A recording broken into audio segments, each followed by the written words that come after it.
Today's lecture will be over Chapter 19, Section 5, Objectives. Number 1, identify events and issues in Southern African history. Number 2, examine Southern African economic development. And number 3, describe Southern African celebrations in daily life. Today what we're going to be looking at is we're going to be looking at South Africa. Now South Africa, we've talked a lot about European conquest and European exploration during the 1400s, and what we talked about is people coming around the southern tip of Africa and then continuing on to India. Well, what we see is that a lot of Africa is going to be built up during this period of time right along the coast. You can see that a lot of these countries right here are a lot smaller, more chopped up. And the reason for that is that a lot of them have what are known as port cities. And those port cities become very important trading networks because they continue to trade with the Europeans when they start coming into this area.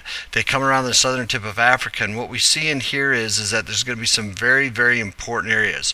Johannesburg and Cape Town are going to be two incredibly important areas, but what we see is that this is kind of the last pit stop before the Europeans go to India. So again, what we see is that South Africa becomes very important to the trade between the Europeans and going to India, and pretty soon we're going to see that development right there.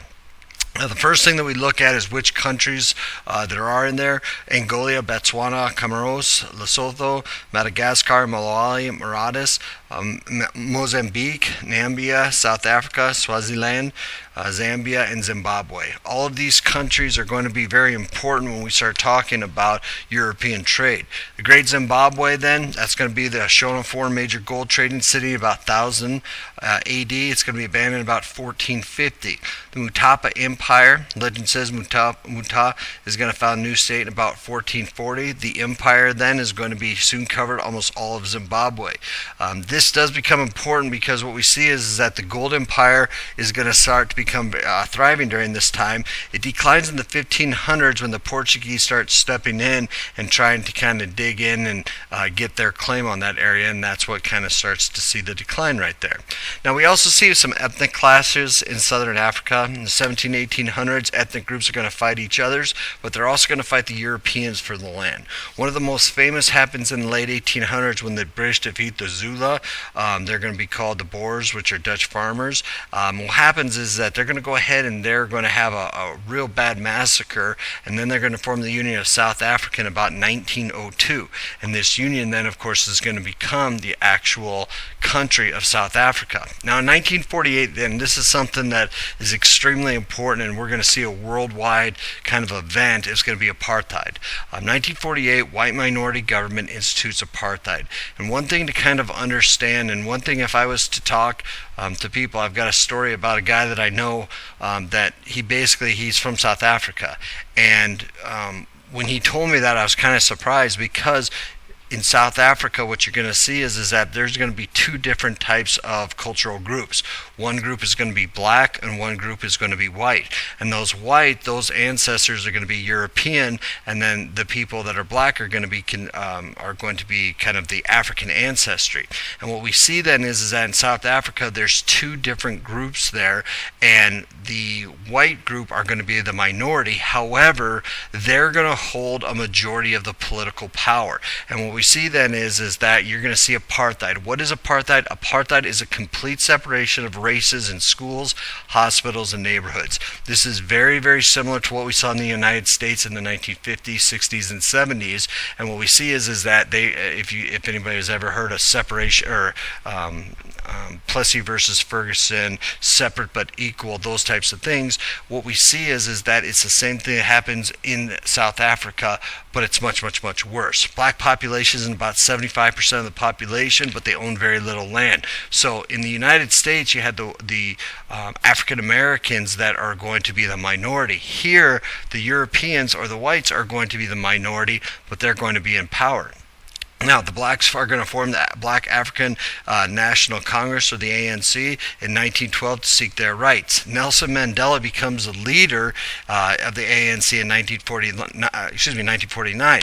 Now, he's later going to be in prison, which is going to be kind of the story that a lot of people kind of follow with him. He's going to be really voicing his unhappiness with this apartheid.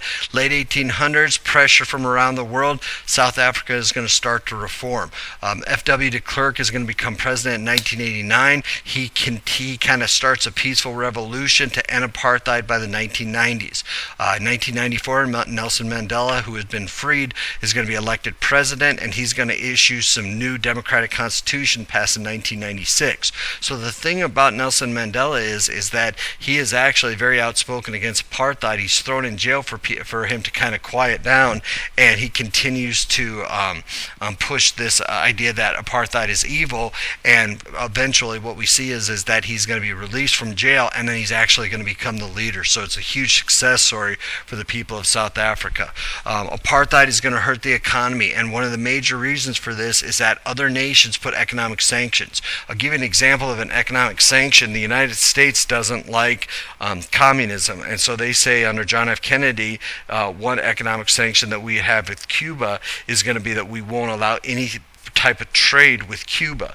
This is where, if you've ever heard of Cuban cigars being illegal, this is why. Well, it's the same thing that's happening in South Africa, is that people are saying that until the South African country gets rid of apartheid, they wouldn't trade with them. And so what we see is South Africa becomes very poor. The majority of young blacks become uneducated. And what we see is that we see a split into two kind of economies in South Africa.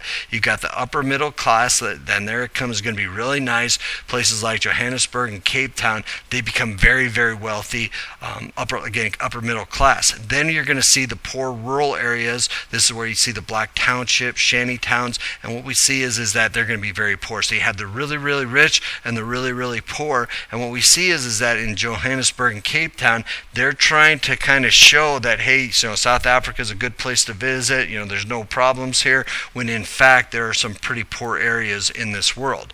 Now, success also is going to come at a cost here. Botswana wants to become independent in 1966, but they're going to have long-term economic growth. They're going to be the world's third largest diamond producer, and diamonds are going to account for 63% of the government revenue. Now, diamonds make only about 20% rich, and what we see then is that 80% of the farmers don't benefit at all, which is going to cause issues for the people that are going to be poor. The rich buy land for cattle, they force off the farmers, and they increase the meat production, but overall food production is only about 50% of what is needed. So what we see is that in some of these areas in South Africa, it's a little bit different than Northern Africa and Central Africa, which we've talked about have very, very poor countries. In this country, if we looked at the gross national product, we would say they're they're doing a very good job. There's no problems. But when you start looking at it, it's the highs and the lows. It's the, what's the average of 100 and 0? 50. Well, 50 doesn't seem too bad when you start talking about gross national product, but in fact, you've got the really rich people, but you've also got the really poor people as well. Now, South Africa is going to have a very, very big problem with AIDS. 25% of adults infected in Zimbabwe and Botswana.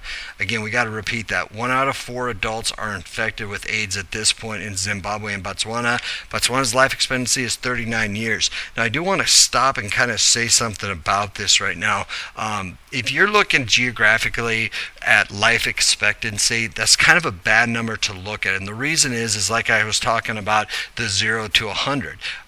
If you've got somebody that's going to be 60 years old, 70-year-old, 80-year-olds, and then people are dying at 1, 2, 3 years old, that's going to decrease the life expectancy. So saying life expectancy is 39 years, that's the average amount of people, which means that there might be older people in there. Not everybody is dying at 39 years old. What it means is that that's just the average of basically people living.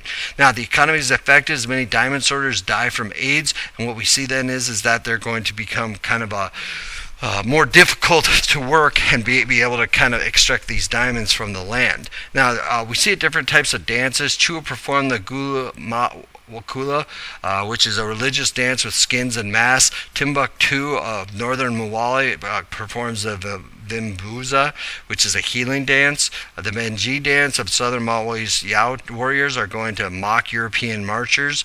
And then Madagascar's Hiragasi Festival features groups of about 25 or more. They play music, dance, act out stories on honesty, respect for elders.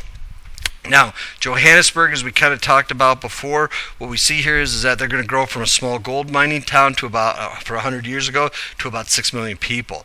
Apartheid makes Johannesburg grow into two cities. You got the really, really rich suburbs, and then you got the poor shanty towns. And then finally, you're going to see modern and traditional lifestyles. Some live in doctors, lawyers, professionals in the suburbs. Many black workers with menial jobs live in the homelands or shanty towns. And some ethnic groups keep traditional lifestyles. Some are going to go ahead and they're going to continue working as farmers, traders, herders, and also metal workers. This concludes Chapter 19, Section 5. Please make sure you complete your assessment at this time.